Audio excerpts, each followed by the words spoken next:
서구의 기독교 전통에 있어 크리스마스 선물은 아주 특별합니다. 사실 오늘 이렇게 제가 예배 오면서 보니까 우리 김재덕 집사님께서 이렇게 예배 오셔서 참 저에게는 선물이었어요. 여러분들 우리 성도들의 기도를 하나님께서 들으시고 또 응답하신 줄로 믿습니다. 김재덕 집사님뿐만 아니라 우리 모두가 사실 육신의 약함은 어쩔 수가 없어요. 지금 우리 88에 보는 우리 청년들도 언젠가 다 어려운 육신의 시간들을 맞이하게 될 텐데, 그러나 어떠한 순간에도 우리가 하나님의 은혜를 붙들고 하나님의 약속을 붙들면 우리는 그 고난 가운데서도 하나님의 선물들을 경험하게 될 줄로 믿습니다. 성탄이 되면 아이들은 가장 바라는 선물 목록들을 양말에 집어넣어 크리스마스 트리에 달아 놓습니다. 그러면 부모들은 반드시 가능하면 그 소원을 들어주고는 하죠. 아이들에게만 선물을 전달하지는 않습니다. 부부들에게도 사실 가장 좋은 선물들은 크리스마스 때 서로에게 나누어집니다. 우리 크리스마스 선물이라 유명한 단편 소설이 있죠. 미국의 소설가 오 헨리가 쓴 크리스마스 선물이라는 소설인데요. 이 소설에는 서로 사랑하는 두 젊은 부부가 나옵니다. 짐과 델리라는 그런 부부지요. 근데 그들은 대단히 가난한 이들이었습니다. 이 둘에게는요, 나름대로의 아름다운 장점을 하나씩을 갖고 있었어요.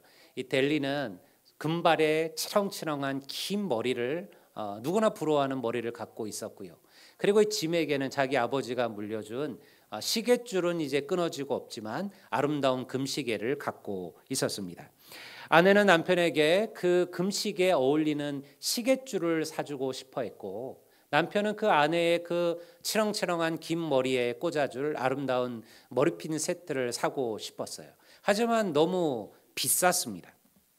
그래서 결국 두 사람은 결단을 합니다. 아내는 남편의 시계줄을 사기 위하여 자신의 머리카락을 잘라서 팔았고요. 그리고 남편은 아내의 그 치렁치렁한 긴 머리에 달아줄 머리핀을 사기 위하여 자기 부모가 물려줬던 금시계를 팔지요. 그리고 서로가 놀라기를 바라면서 크리스마스 날 서로의 선물을 내놓았을 때 여러분 그들은 서로 부둥켜 안고 울 수밖에 없었습니다. 왜냐하면 최고의 크리스마스 선물은 서로를 사랑하는 그 마음이라는 것을 그들이 알게 된 것이죠. 여러분 이 오 헨리의 이 크리스마스 선물의 원래 제목은요, The Gift of 마기입니다. 다시 말해서 동방박사의 선물이라는 제목이에요. 우리는 그것을 크리스마스의 선물로 바꿨지만요, 아마도 오 헨리는 성경의 동방박사의 예물에서 이 작품을 구상했던 것일 겁니다. 저희가 광고에서 잠깐 얘기했지만 여러분들 희망상자도 교회가 어려운 이들을 위하여 나누는 선물입니다. 오늘 우리가 하나님의 자녀로서 하나님께 받은 은혜의 복들을 이야기하면서 막상 우리는 세상에 우리의 은혜를 나누려고 하지를 않잖아요. 우리가 성탄이 얼마나 중요한가를 얘기한들 이것이 여러분들 믿지 않는 이들에게 무슨 의미가 있을까요? 그래서 교회는요, 이 성탄에 항상 무엇인가 나누고 베푸는 사역들을 했어요. 희망상자도 그러합니다. 저는 우리 성도들이 여러분들이 함께 여러분들이 귀한 사역에 참여해 주시기를 바랍니다. 언제부터 교회가 선물 교환을 시작했는지에 대해서는 잘 알지 못합니다. 아마도 동방박사가 예수님께 드렸던 그 세 가지 예물의 이야기, 그리고 예수 그리스도야말로 이 땅에 하나님께서 보내주신 최고의 선물이라는 영적 의미가 아마도 결합이 되어서 우리 기독교 전통에 크리스마스 선물이라는 전통이 생긴 것으로 보입니다. 여러분 2000년 전 하나님께서는 우리들을 위하여 최고의 선물을 준비하셨습니다. 그 선물은 바로 죄로 말미암아 영원히 심판받고 멸망해야 될 인간들을 위하여 이 땅에 오신 예수 그리스도, 그 아기 예수님이야말로 우리에게 주신 하나님의 최고의 선물임을 믿습니다. 그것이 바로 성탄절입니다. 저는 오늘 이번 이 12월을 성탄을 기억하며 4주간 말씀을 나누려고 합니다. 이 어려운 세대 속에서 우리 모두가 성탄의 의미를 되새겨 볼 수 있는 은혜가 있기를 주의 이름으로 축원합니다. 어느 날 한 천사가 유대의 갈릴리의 나사렛에 살고 있는 처녀에게 나타났습니다. 성경은요, 그 천사의 이름을 기록합니다. 뭐라고 되어 있죠? 가브리엘입니다. 사실은 성경에 천사가 나오는 이야기는 많지만 천사의 이름을 기록하고 있는 부분은 많지 않아요. 근데 여기에는 분명하게 그 천사의 이름을 가브리엘이라고 기록하고 있습니다. 가브리엘은 쉽게 말하면 하나님의 천사장 가운데 하나입니다. 하나님의 예언과 하나님의 특별한 말씀들을 사람들에게 전할 때 그때 하나님께서 보내시던 천사가 천사장 가브리엘이었습니다. 예루살렘도 아닌 그 변방 나사렛의 한 평범한 처녀에게 가브리엘이라 이름한 천사장이 왔다라는 것은요, 이제 그가 전할 소식이 얼마나 특별한 것인지를 우리에게 알려주는 거예요. 그 처녀의 이름은 마리아였습니다. 오늘날 그리스도인들에게는 특별한 이름이 되었지만요, 그 당시에는 흔하고 흔한 이름이 마리아라는 이름이었어요. 왜 하나님께서 천사장 가브리엘을 마리아에게 보냈으며 그리고 그녀를 예수님을 잉태할 자로 결정하셨는지에 대해서는 설명하지 않습니다. 물론 마리아의 삶을 보면 그녀가 특별한 믿음의 사람이었음은 분명해요. 처녀인데 그리고 지금 약혼을 한 상태예요. 그 당시는요, 말 그대로 율법이 시퍼렇게 살아있을 때입니다. 그러니 결혼도 하지 않은 처녀가 여러분들 만약 다른 남자와 정을 통하거나 아이를 가지면요, 돌로 치게 되어져 있던 시대입니다. 더군다나 하물며 정혼까지 한 여인이 아이를 갖는다는 거, 이거는 상상할 수도 없는, 목숨을 내놓아야만 하는 시대였죠. 지금도 여전히 여러분들 우리가 알고 있는 이슬람권에는 이러한 문화들이 그대로 남아 있습니다. 그런데요, 처녀가 잉태하여 아들을 낳을 것이라는 이 하나님의 말씀에 마리아는요, 순종합니다. 토달지 않습니다. 주의 뜻대로 될지어다. 주님의 뜻대로 될 것입니다. 그대로 순종하죠. 그것을 보면 이 마리아라는 여인이 하나님을 향한 올곧은 믿음을 갖고 있었고, 그리고 그들의 선조가 그렇게 갈망하고 기대했던 메시아에 대한 소망을 품은 여인이었다는 것은 분명합니다. 그런데 그렇다고 해서 꼭 그녀여야 했을까요? 그녀만한 믿음과 그녀만한 열망을 가진 이가 유대 땅에 없을까요? 그녀보다 더 좋은 여건과 환경에서 성장한 여인이 왜 없을까요? 그녀가 이 놀라운 하나님의 구원의 은혜에 선택받은 이유는요, 다른 데 있지 않습니다. 천사 미가 이 가브리엘의 말 속에 나타나 있어요. 제가 30절을 한번 보겠습니다. 이렇게 얘기하죠. 천사가 이르되 마리아여 무서워하지 말라. 내가 하나님께 무엇을 입었느니라? 은혜를 입었느니라.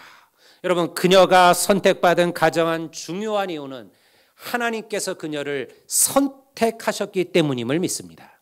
다른 이유가 아니라는 거예요. 그녀의 공로나 그녀의 행위나 그녀가 특별해서가 아니라 하나님께서 그녀에게 은혜를 부으셨다는 거예요.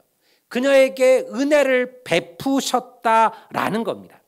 여러분, 많고 많은 이들 가운데 왜 제가 주의 종이 되었을까요? 저는 항상 그런 생각을 했습니다. 제가 신학교를 가면서 나보다 더 좋은 믿음의 형님들도 있었고 친구들도 있었는데 왜 내가 주의 종이 되었을까? 하나님의 은혜죠. 여러분, 세상에 수많은 사람들이 있습니다. 여러분들보다 더 덕스럽고 선하고 우리보다 더 괜찮은 사람들이 없을까요? 그런데 하나님께서 그런 많은 이들 가운데 왜 나를 택하시고 구원하시고 하나님의 자녀가 되게 하셨을까요? 하나님의 은혜를 입은 것임을 믿습니다. 여러분, 우리의 모든 삶이 은혜죠. 어렵고 힘든 삶의 여정들을 견디게 하시고 이기게 하시고 여기까지 인도하신 것 오직 하나님의 은혜임을 믿습니다. 그래서요, 교회는요, 은혜로 사는 곳이에요. 왜 교회가 은혜를 이야기하느냐? 어떤 이들은 은혜가 뭐가 중요하냐? 정의가 중요하고 공의가 중요한 게 아니냐? 아니요. 그거는 세상의 이야기입니다. 하나님의 일은요, 은혜로 하는 거예요. 은혜가 있어야 여러분들 우리는 약한 자들을 품습니다. 여러분들 나에게 원수 같은 이들을 사랑할 수 있습니다. 은혜가 있어야 나랑 다른 이들을 여러분들 오히려 우리들은 그들을 귀히 여길 수 있습니다. 은혜를 잃어버린 교회는요, 사실 세상에서 오히려 가장 어려운 곳이 돼요. 여러분, 은혜를 잃어버린 교회만큼 절망적인 집단이 없어요. 저는 텔레비전에서 혹은 유튜브에서 이런 곳에서 이 은혜를 잃어버린 교회들을 모습을 보면요, 정말 절망합니다. 어떻게 저럴 수가 있을까? 목사님이 싫을 수 있고 장로님이 싫을 수 있고 내가 누가 싫을 수 있어요. 그렇다고 해서 교회가 교회 안에서 서로에게 멱살을 잡고 소리를 지르고 욕을 하고 두 패가 갈라져서 여러분들 서로를 몰아내려고 하고, 여러분 이런 일들이 교회 안에서 벌어질 수가 있을까? 세상도 이렇게 하지 않을진데 왜 그럴까요? 은혜를 잃어버린 거예요. 그들이 하나님의 은혜를 잃어버린 거예요. 그리고 그저 은혜 없는 공의만 남은 거예요. 정의만 남은 거예요. 이게 옳다, 이게 옳은 거야. 여러분, 사랑을 잃어버린 정의만큼 무서운 게 없습니다. 여러분, 우리가 진정한 정의와 공의를 행하려면 여러분 그 바탕에는 사랑이 있어야 할 줄로 믿습니다. 오늘 우리가 왜 정권에 대해서, 정부에 대해서 반대하고 여러분들 왜 반발합니까? 이유가 무엇입니까? 나라를 사랑하기 때문이죠. 우리가 나라를 미워하고 싫어해서 그러는 게 아닙니다. 여러분, 우리가 정말로 나라를 사랑하고 나라가 잘 되기를 바라는 거예요.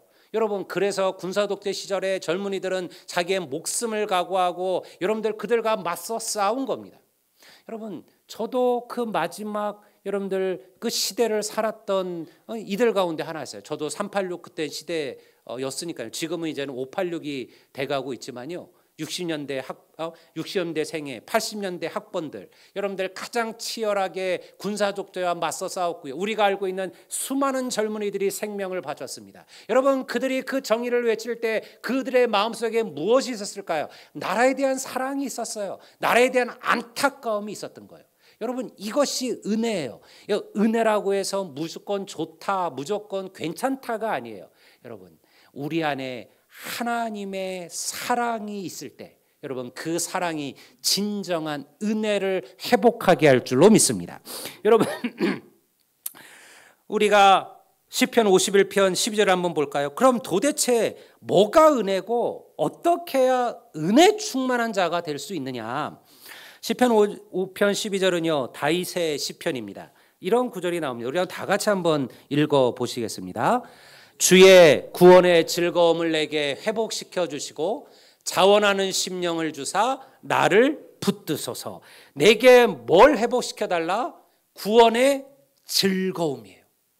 구원의 즐거움을 내게 회복시켜 달라.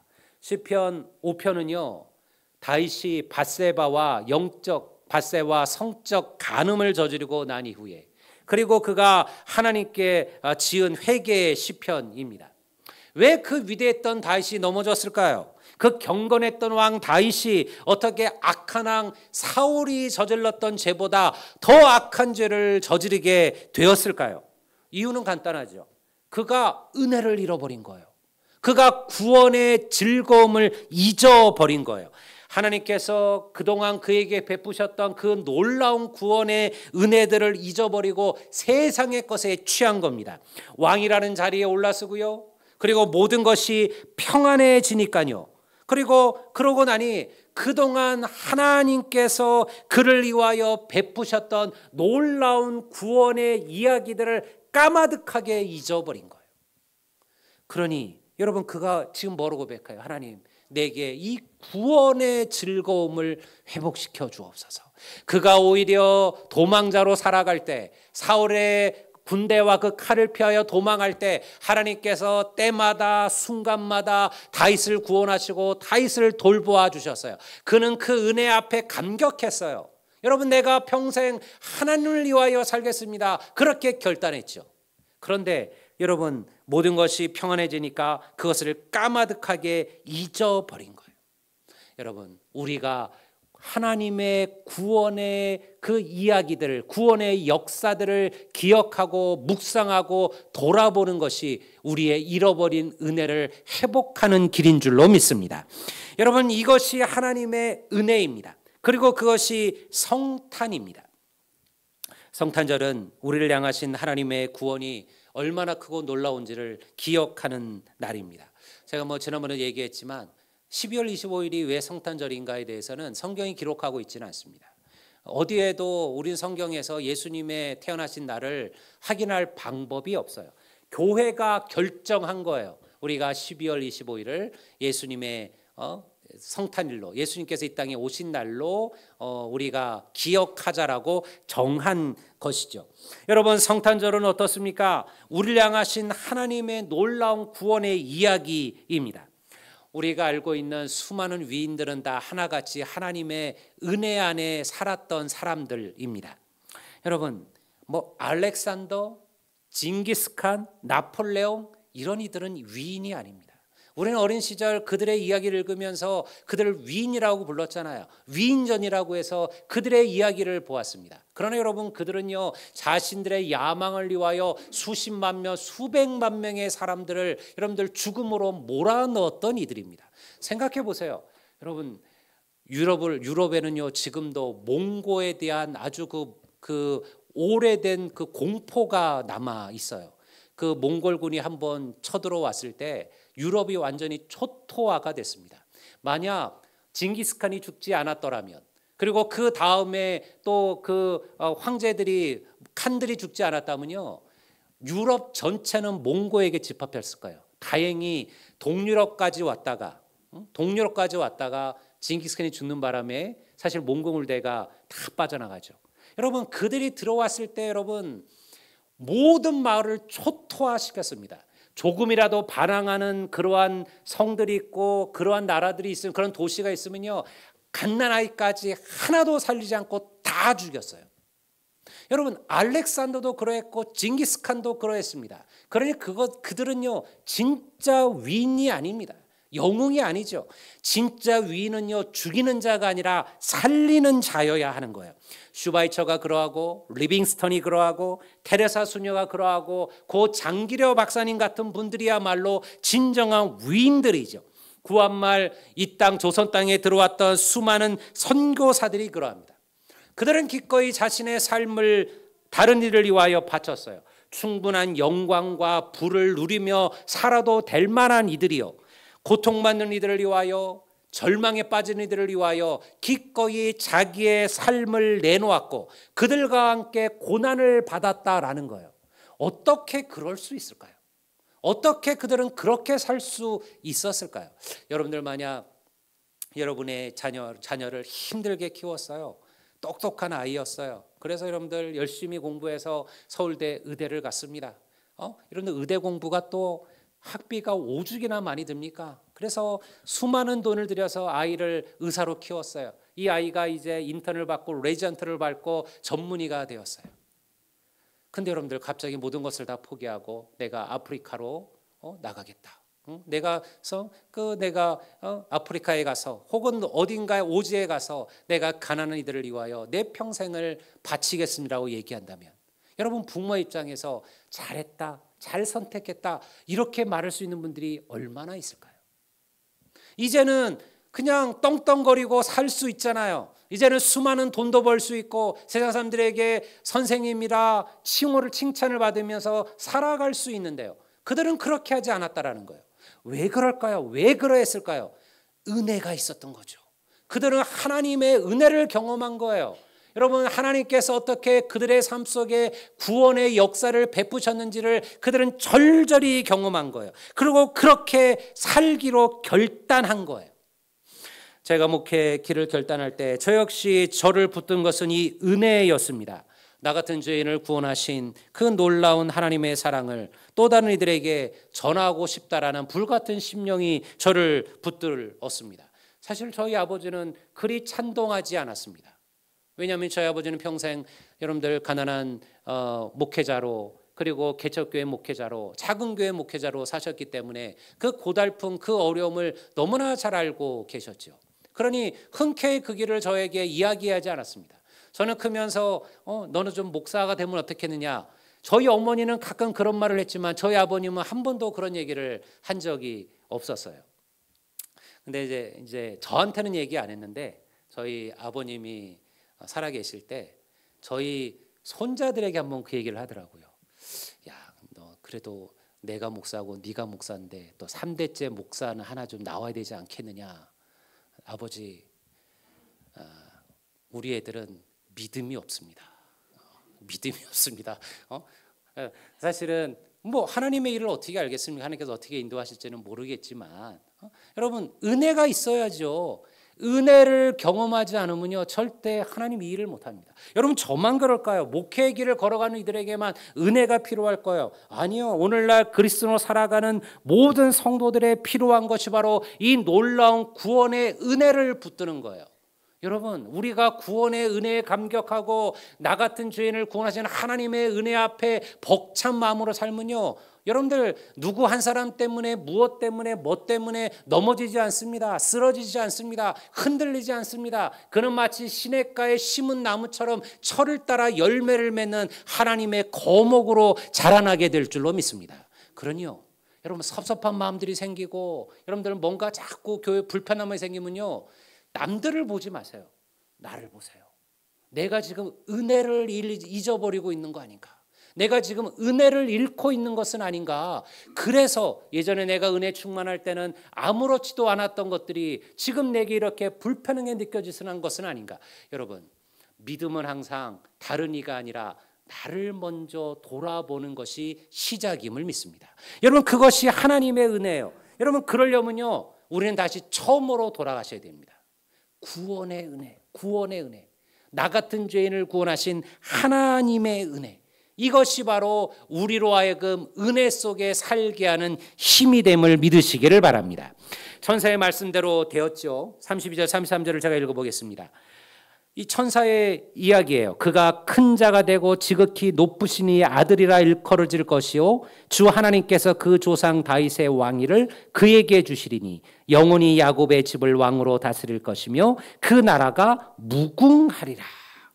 성령으로 잉태되어 마리아의 몸에서 태어나신 예수님께서 그리스도 곧 구원자가 되신다라는 것이죠. 우리는 이 지극히 높으신 하나님께서 지극히 낮아지셨어요.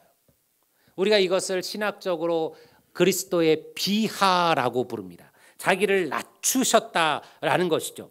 여러분 하나님의 본체이신 예수님께서 그는 근본 하나님의 본체이시되 하나님과 동등됨을 여길 것으로 여기지 아니하시고 동등됨을 취할 것으로 여기지 아니하시고 하나님과 같은 자리에 계셨지만 하나님과 동등하다고 자기를 생각하지 않으셨다는 거예요. 자기를 낮추었다. 자기를 비웠다. 그리고 하나님이 창조하신 인간이 되셨고 그리고 그 인간들을 위하여 자기의 생명을 내려놓으셨다는 거예요. 지극히 낮아지셨다는 거예요. 그랬더니 어떻게 되었습니까? 하나님께서 그를 다시 지극히 높여주신 줄로 믿습니다. 성경에 하는 말씀이 뭐예요? 여러분들 너희가 겸손하라. 너희들이 하나님 앞에서 겸손하라. 때가 되면 하나님께서 너희를 어찌하시리라? 높이시리라. 하나님께서 너희를 높이시리라. 빌립보서 2장 9절에서 11절의 말씀이 그 순종과 낮아짐의 결과예요. 이러므로 하나님이 그를 지극히 높여 그는 예수님을 말하는 거죠. 모든 이름 위에 뛰어난 이름을 주사 하늘에 있는 자들과 땅에 있는 자들과 땅 아래에 있는 자들로 모든 무릎을 예수의 이름에 꿇게 하시고 모든 입으로 예수를 그리스도 주라 시인하여 하나님 아버지께 영광을 돌리게 하셨느니라. 여러분 하나님의 백성들은 믿음은요 낮아질 때 높아짐을 믿습니다. 그래서 교회의 직분은요 낮아지는 직분이에요. 교회 직분은 낮아지는 직분이에요. 요즘은 그래서 교회에서 직분 받는 것을 성도들이 그리 썩 흔쾌하지를 않아요. 제가 우리 옆에 계시는 서문교회 목사님하고도 지난번 얘기를 나누었는데 거기에 이제 장로님 후보를 열 몇 분을 이제 10분인가를 냈는데 6분이 안 하겠다고. 나는 못하겠습니다, 목사님. 나는 지금의 우리 장로님들 하는 그 헌신, 그 섬김, 그 낮아짐을 도저히 저는 따라갈 자신이 없습니다. 그리고는 포기 신청서를 다 냈다라는 거예요. 여러분, 그게 저는 꼭 틀리지 않다고 봐요. 꼭 틀리지 않다. 그럼 그러한 겸손 섬김이 있어야 되죠. 그리고 그렇게 받아들여져야만 합니다. 교회 안에서 직분자는요, 섬기는 자입니다. 왜 나만 보고 섬기라 하느냐? 아니요. 원래 하나님께서 직분자를 세우신 이유는 섬기라고 세우신 직분이에요. 그런데요, 하나님께서 아무런 대가 없이, 아무런 여러분들 열매 없이 무조건 섬기라 하실까요? 하나님 그런 분 아니셔요. 여러분, 우리가 하나님을 위하여 낮아지고 겸손하고 섬기는 자가 되면 하나님은 반드시 100배로 여러분 그 수고와 그 눈물의 열매를 거두게 하실 줄로 믿습니다. 여러분, 내 대가 아니면요, 내 자녀들의 대에도 하나님이 복 주시는 거예요. 저는 그런 분들 많이 봤습니다. 부모는 힘들고 어려워요. 평생 주를 섬기며 헌신하며 살았는데요, 고달파요. 저는 제가 아는 선교사님들이 그러합니다. 아프리카의 마사이족에 선교하시는 선교사님이 계셔요. 여러분, 그들의 삶은 고달파요. 여러분, 주위에 한인이 한 명도 없어요. 선교사님들도 요즘은 다 도시를 중심으로 선교하는데 그분은 마사이족 안에 들어가서 함께 살아가요.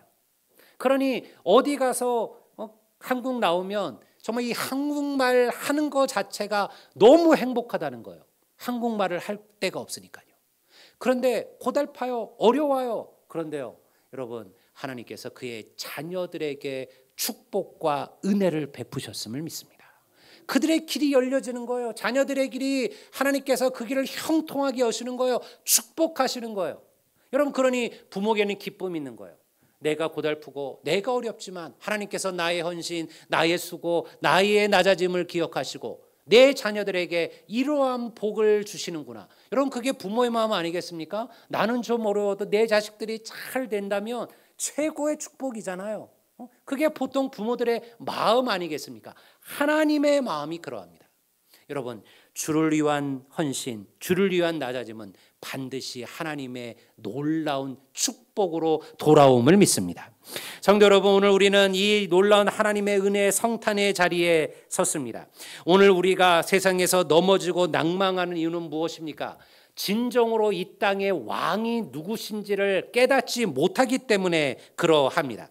2000년 전 예수님께서 이 땅에 오셨을 때요, 로마도 그렇게 생각했습니다. 유대도 대제사장도 서기관들도 그렇게 생각했어요. 예수님을 그들의 왕으로 인정하지 않았습니다.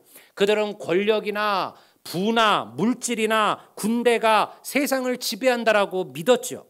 그런데 기독교는 예수님을 왕으로 모셨습니다. 세상에 그 어떤 왕이나 권세자도 주님 앞에 아무것도 아니라는 것을 확신했습니다. 그리고 그들은요, 믿음을 붙들고 그 고난과 환난을 견디어내었어요. 그리고 결국 예수 그리스도는 만왕의 왕으로 든든히 역사의 한가운데 서게 되었음을 믿습니다. 오늘 우리에게도 이러한 구원자가 필요한 인생들입니다. 자신을 구원할 자를 만나지 못했기 때문에 자신의 생명을 버리거나 인생을 포기하는 이들이 있어요. 저는 자살로 삶을 마무리하는 그런 이들을 보면 참 안타까워요. 그리고 쉽게 우리가 뭐라고 판단하기도 어려워요. 왜냐하면 때로 우울증은 심각한 병이니까요. 그러니까 병으로 사실은 우울증이 자살로 사람을 몰아가기도 하죠. 동시에 한편에 그들이 정말 주님을 제대로 만났다면, 그들이 구원의 은혜를 제대로 알고 있다면, 그 고난과 절망 속에서도 그들과 함께 하시는 하나님이 계심을 안다면 그들이 좀 더 이기고 견디고 그리고 나아갈 수 있었을 텐데 라는 생각을 합니다.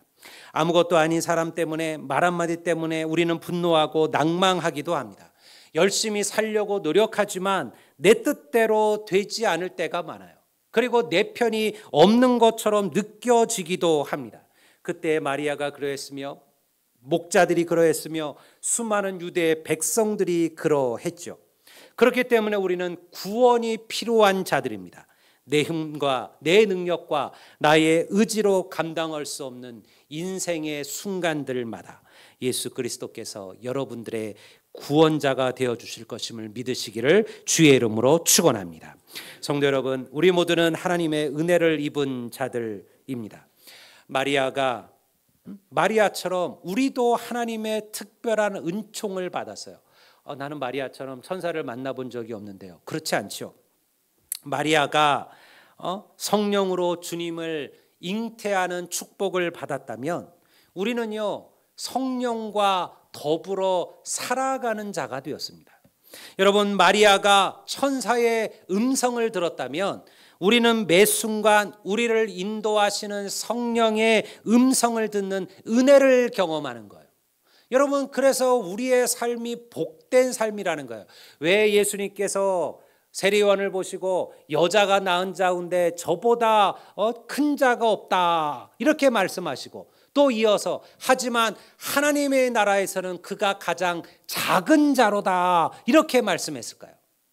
세례요한은요, 구약과 신약을 이어가는 성령의 하나님의 예수님의 시대를 들어가는 마지막 시대를 살았던 자입니다.